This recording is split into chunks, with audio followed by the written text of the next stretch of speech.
강점혁명이라는 말이 있습니다. 잘하는 것을 더 잘하게 만들자는 말입니다. 우리 아이가 수학을 100점 맞고 국어를 30점 맞았다고 생각해 보십시오. 대부분은 이제 국어 학원에 보낼 것입니다. 수학 학원에 보내는 것이 강점혁명입니다. 이런 아이를 국어 학원에 계속 보내면 점수는 좀 올라가겠지만 공부 자체의 흥미를 잃어버릴 것입니다. 그러다 어느 날 점수를 보면은 수학은 70점, 국어는 50점, 평범함 이하의 아이가 되어 있을 것입니다. 중국 탁구가 세계 1위인 이유가 바로 강점혁명으로 훈련시켰기 때문이라고 합니다. 공격은 잘하지만 수비에 허점이 있는 선수는 공격을 더 훈련시킵니다. 그러면 수비할 일이 없어진다는 거죠. 한방 공격으로 게임을 끝내니까 그렇다는 겁니다. 오늘 여리고성을 무너뜨리는 장면에서도 이런 중요한 일들이 일어납니다. 여리고의 성벽을 무너뜨린 그 시대의 이스라엘의 행진, 그 행진의 비밀을 알아보고자 합니다. 이스라엘이 잘하기 원하셨던, 아니 우리가 더 잘하기 원하시는 부분이 무엇인지를 함께 살펴보기를 원합니다. 먼저는 첫 번째로 하나님의 약속을 믿는 믿음입니다. 여호수아 6장 1, 2절에 보면은 하나님의 약속이 이렇게 기록되어 있습니다. 이스라엘 자손들로 말미암아 여리고는 굳게 닫혔고 출입하는 자가 없더라. 여호와께서 여호수아에게 이르시되 보라 내가 여리고와 그 왕과 용사들을 내 손에 넘겨주었으니, 여기 1절에 굳게 닫혔고라는 표현은 이 여리고성이 이스라엘 백성들에게 얼마나 심리적으로 공략 불가능의 성으로 보였는가를 설명하고 있습니다. 그럼에도 불구하고 이 성읍에 도전할 수 있었던 것은 오직 하나님의 약속 때문입니다. 여호와 하나님께서 그 성을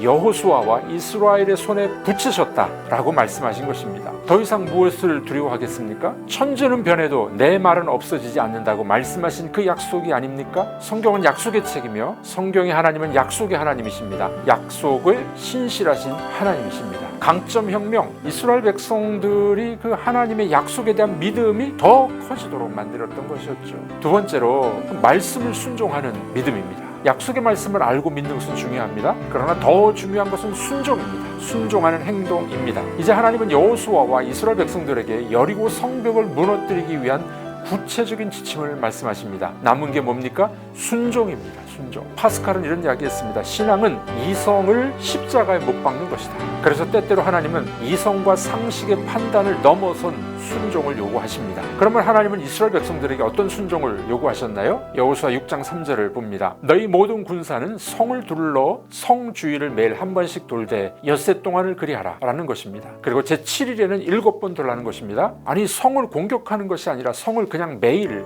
한 바퀴씩 돌라는 겁니다. 사람이 돌지 않고서는 돌 수 있겠습니까? 그러나 이렇게 하여 결국 여리고 성은 무너졌습니다. 성을 돌았기 때문일까요? 아닙니다. 순종이 무너뜨린 겁니다. 오늘의 성도들의 무기력한 패배의 원인이 뭘까요? 약속의 말씀을 몰라서일까요?